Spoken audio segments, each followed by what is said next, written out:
Everyone, welcome back to my channel. तो friends, कैसे हो आप सब? उम्मीद करती हूँ कि आप सब बहुत अच्छे होंगे। सुबह के बज रहे हैं 8 और बच्चों को स्कूल भेजने के बाद मैं लग गई हूँ अपने घर के काम में।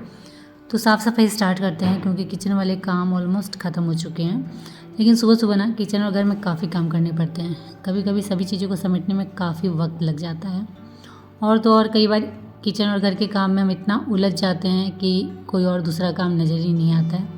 और उसके बाद हमारे दिमाग में बस एक ही सवाल आता है कि आखिर ऐसी कौन सी तरकीब अपनाई जाए, ऐसा कौन सा जुगाड़ लगाया जाए जिससे हमारे घर और किचन के काम फटाफट हो जाए। तो इसी सोच के साथ मैं अपना काम स्टार्ट करती हूँ डेली कि आज तो कुछ अच्छा सा जुगाड़ या तरकीब मिल ही जाएगी जिससे मेरे काम फटाफट हो जाने हैं। तो कोशिश तो यही करती हूँ कि मेरे घर के काम मैं फटाफट कर पाऊँ, जिससे बाकी और जो दूसरे काम हैं वो भी निपटा सकूँ। क्योंकि घर के काम के अलावा भी ना हमारे पास बहुत सारे काम होते हैं और उस चक्कर में ना बहुत बार हम अपनी पर्सनल केयर तो भूल ही जाते हैं, जो कि बहुत ज़्यादा ज़रूरी है। तो अब तो नए साल में ये कोशिश तो मेरी रहेगी कि घर के काम के साथ थोड़ा बहुत अपना ख्याल भी रख पाओ। वैसे भी आप लोगों को बहुत सारे कमेंट आते हैं कि दीदी आप अपना ख्याल भी रखा करो। तो इस साल की सबसे पहली चीज़ यही है कि घर के काम तो करूँगी, क्योंकि घर से ज़्यादा इम्पोर्टेंट कुछ भी नहीं है मेरे लिए। लेकिन हाँ, वहीं दूसरी तरफ घर और परिवार की जिम्मेदारी संभालते संभालते थोड़ा बहुत अपना भी ख्याल रखूँगी, थोड़ा बहुत अपने ऊपर भी ध्यान दूँगी। तो बातों ही बातों में मैंने इस रूम को सेट कर लिया है, बेडशीट अच्छे से बिछा लिया और अब जाकर बेड बहुत ही अच्छा लग रहा है और रूम भी और भी ज़्यादा खूबसूरत लग रहा है। क्योंकि आप सभी को पता है, मैंने हर ब्लॉग में ये शेयर किया है कि रूम की खूबसूरती ना आपके बेड से ही होती है। क्योंकि अगर बेड आपका मेसी हो, बिखरा पड़ा हुआ हो ना, तो रूम चाहे आपने कितने अच्छे से डेकोर करके रखा हो, चाहे कितना ही अच्छा इंटीरियर कराया हुआ हो, सब बेकार हो जाता है। तो इसलिए हमेशा अपने बेड को बना के रखिए, हमेशा अपने बेड को अच्छे से सेट करके रखिए ताकि आपका बेडरूम बहुत ही ज़्यादा प्यारा लगे। एंड उसके बाद मैं आ गई थी अपने डाइनिंग हॉल में, जहाँ हमारा सिटिंग प्लेस है। तो इसकी हालत तो मैंने पहले भी कहा है कि बहुत ज़्यादा बिगड़ी हुई रहती है। तो इसे ये नहीं कि मैं मॉर्निंग में मैंने एक बार अच्छे से अरेंज कर दिया तो उसके बाद पूरे दिन भूल जाना है। क्योंकि ये वो जगह है ना हमारे पूरे घर में जहाँ हम सभी का अधिकांश टाइम यहीं बीतता है, अधिकांश टाइम हम यहीं स्पेंड करते हैं। चाहे टीवी देखना हो, खाना खाना हो, बच्चों को स्टडी करवाना हो, या फिर ऐसे रेस्ट करना है, या फिर गप्पे लड़ाना हो, अधिकांश टाइम हमारा यहीं जाता है। तो इस चक्कर में ना थोड़ा बहुत ये जगह मेसी हो जाता है, थोड़ा बहुत ख़राब हो जाता है। तो इसलिए मैं टाइम टू टाइम इसे अरेंज करते रहती हूँ। क्योंकि आप उसी जगह में ज़्यादा टाइम स्पेंड करोगे ना जहाँ आपको बैठना, जहाँ इंजॉय करना आपको अच्छा लगता हो, जहाँ बैठ के आपको सुकून मिलता हो। तो इसीलिए उस जगह की केयर करना तो बहुत ज़्यादा ज़रूरी है, उस जगह को वैसे ही काम रखना बहुत ज़्यादा ज़रूरी है।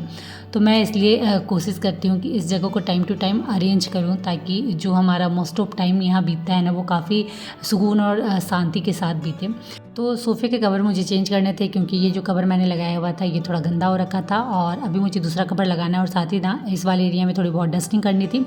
और बीच बीच में ना फर्नीचर हटा के डस्टिंग बहुत ज़्यादा ज़रूरी हो जाती है, क्योंकि जब हम फर्नीचर कोई भी दीवार से सटा के रखते हैं ना, या फिर कॉर्नर में रखते हैं ना, तो उसके पीछे बहुत ज़्यादा गंदगी जमा हो जाती है। क्योंकि डेली डेली ये पॉसिबल नहीं होता कि आप फर्नीचर को हटा के उसके बैक साइड में सफाई करो या उसके नीचे सफाई करो। वो वीक में या 15-15 दिन में एक बार आप कर लोगे ना, तो वो एरिया आपका हमेशा साफ़ रहेगा। तो मैं हमेशा ऐसे ही करती हूँ। और उसके बाद घर के काम तो होते ही रहेंगे, लेकिन उससे पहले ना ये गोबर के उपले मेरे पास रखे हुए थे, तो इसे मुझे धूप में देना है। क्योंकि पूजा पाठ में ना ये बहुत काम आते हैं, खासकर धुवन वुवन में या हवन वन करना हो ना, तो ये बहुत ज़्यादा काम आते हैं। तो अभी घर में कुछ टाइम बाद पूजा करवानी है, तो ये गोबर के उपले थोड़े से भींगे हुए लग रहे थे, तो इसे मैं धूप में दे रही हूँ ताकि अच्छे से सूख जाए।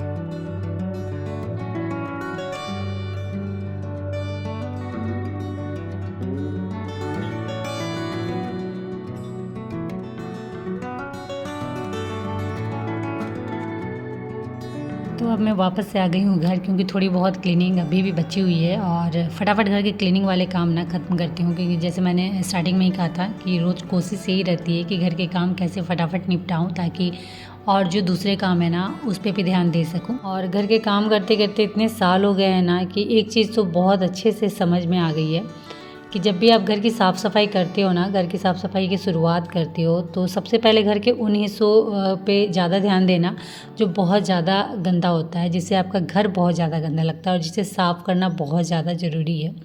तो मेरी भी फर्स्ट प्रायोरिटी वही रहती है कि घर के उन हिस्सों में मैं ज़्यादा ध्यान दूँ, घर के उन हिस्सों की पहले क्लीनिंग करूँ जो मेरे घर को बहुत ही ज़्यादा मेसी बनाते हैं या फिर जिनकी वजह से घर ज़्यादा गंदा दिखता है। जैसे कि ये वॉश बेसिन वाला एरिया है और आप सभी को पता है कि वॉश बेसिन अगर घर में हो तो कितना ज़्यादा यूज होता है। तो जो चीज़ें जितना ज़्यादा यूज होती है ना उतना ज़्यादा गंदी भी होती है, तो इसलिए उसकी सफाई तो बनती है। तो ये जो मेरा वॉश बेसिन वाला एरिया है ना, इसकी सफाई डेली करती हूँ क्योंकि सच में बहुत ज़्यादा गंदा हो रखा रहता है।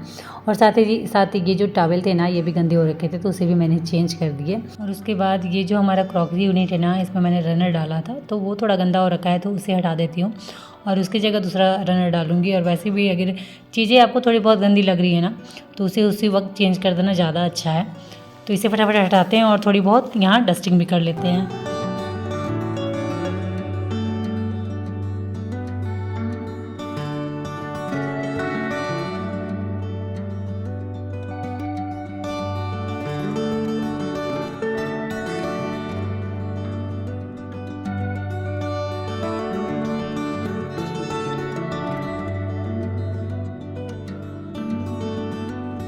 तो फाइनली धीरे धीरे करके काम ख़त्म होने की कगार पे पहुंच गए हैं। और जब काम ख़त्म होने की कगार पे पहुंचते हैं ना तो मन को बहुत सुकून मिलता है कि फाइनली आज का जो क्लीनिंग वाला रूटीन है मेरा वो कंप्लीट हो गया है। तो घर के काम ख़त्म हो गए थे और फटाफट मैंने शावर ले लिया और उसके बाद अभी बनाना है मुझे दोपहर का खाना, लेकिन उससे पहले एक छोटा सा काम है वो निपटा लेती हूँ। मुझे इस वाले एरिया को ना खाली करना था। ये जो रूम हीटर लगा हुआ है या फिर ये जो रनर है ना, इसे मुझे यहाँ से हटाना था क्योंकि यहाँ कुछ स्पेशल आने वाला है जो कि बाद में मैं दिखाऊँगी आप लोगों को।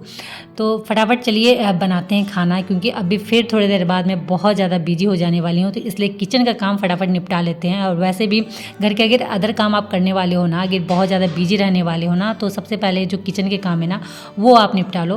तो अभी मुझे ना जल्दी में कुछ अच्छा सा बनाना था, तो सबसे अच्छा क्या हो सकता है खिचड़ी, और वो भी वेजिटेबल मिक्स मसाले वाली जो खिचड़ी होती है ना वो मैंने यहाँ रेडी कर दिया है। तो दोपहर के खाने के लिए टेस्टी मसाला खिचड़ी रेडी है। और उसके बाद ना थोड़ा सा मैंने आज घी बनाया है घर में, बहुत टाइम बाद मैंने आज घी बनाया है, तो उसे डाल देते हैं जार में, नहीं तो फिर ठंडा दिन है ना जम जाना है उसे, तो इसलिए उसे मैंने जार में डाल दिया है। बहुत ज़्यादा नहीं बना पाई क्योंकि थोड़ा ही मैंने छाली जमा के रखा हुआ था फ्रिज में, तो उसी से मैंने बनाया है। और आज एकदम सीधे सरल ढंग से, मतलब कोई ग्राइंडिंग मैंने नहीं की है, कुछ भी नहीं किया है, बस मैंने चम्मच से अच्छे से मिक्स कर लिया और उसके बाद कढ़ाई मैंने गैस पे बैठा दी थी।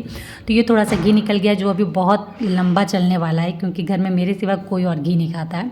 तो चलिए वो तो हो गया था, काम भी ख़त्म हो गए थे। और जो मैंने कहा ना कि बहुत स्पेशल चीज़ आने वाली है वो ये है, जी हाँ, आप लोग भी बहुत टाइम से बोल रहे थे ना कि दी आप डाइनिंग टेबल ले लो। ये जो आपका हॉल है ना, डाइनिंग टेबल आने के बाद और भी ज़्यादा प्यारा लगने वाला है। तो फाइनली आज बहुत बड़ा दिन है, बहुत खुशी का दिन है कि जिस चीज़ का मैं इतने टाइम से वेट कर रही थी वो चीज़ फाइनली आज घर आ गया है। और आज सच में जो मेरा डाइनिंग हॉल है ना और भी ज़्यादा खूबसूरत लगने वाला है। बस इसे थोड़ा सा और सजाऊंगी, संवारूंगी और वो सारे वीडियो आप सबके साथ शेयर करूंगी। तो चलिए फ्रेंड, अभी फ़िलहाल के लिए इस वीडियो को करते हैं यहीं एंड। और उम्मीद करती हूँ कि आज का वीडियो आप सभी को अच्छा लगा हो तो फटाफट लाइक करिए, शेयर करिए। और अगर चैनल में नए आए हो ना तो प्लीज़ चैनल को सब्सक्राइब जरूर कर लीजिएगा। तो आज के लिए इतना ही, मिलते हैं नेक्स्ट ब्लॉग में, तब तक के लिए बाय और आप सब अपना ख्याल रखिएगा।